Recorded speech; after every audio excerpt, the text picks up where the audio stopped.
Dan pada malam ini saya nak baca satu ayat beramai-ramai biar bergema masjid yang indah ini dengan satu ayat yang mana Allah Subhanahu wa taala kata siapa baca ayat ni ada penyakit akan muntah, tak ada penyakit akan jadi antibiotik. Bukan doktor bagi, Allah bagi. Nak kata nak?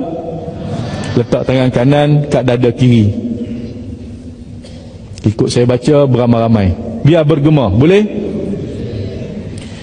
Tarik nafas sekali. Okey, alhamdulillah ada nafas. Pastikan jantung anda bergerak. Siapa tak bergerak confirm hantu raya. Bismillahirrahmanirrahim.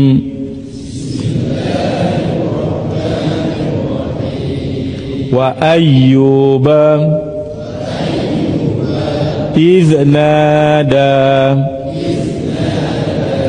rabbahu anni massaniyad-dur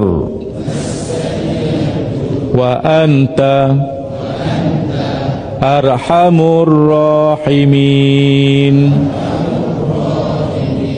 Dan ingatlah kisah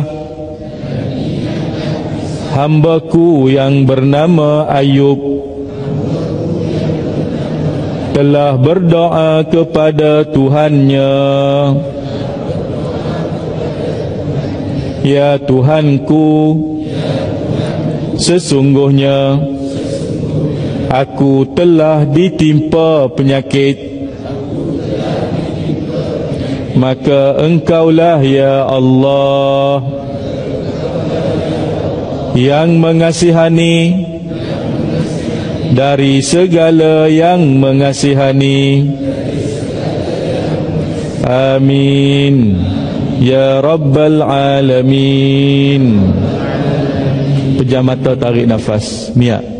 Ya Allah ya Tuhanku, muntahkan segala penyakit yang ada dalam tubuh badanku dan campurkan antibiotikmu ke dalam tubuh badanku. Tarik sekali lagi. Alhamdulillah. Sidang penonton di rumah juga boleh buat. Dengan izin Allah, kata ulama, siapa baca ayat ni, penyakit yang ada dalam tubuh dia akan muntah, yang tak ada penyakit akan jadi antibiotik. Selamat mengamalkan. Mudah-mudahan kita mendapat pahala daripada Allah Subhanahu wa taala dan kesembuhan.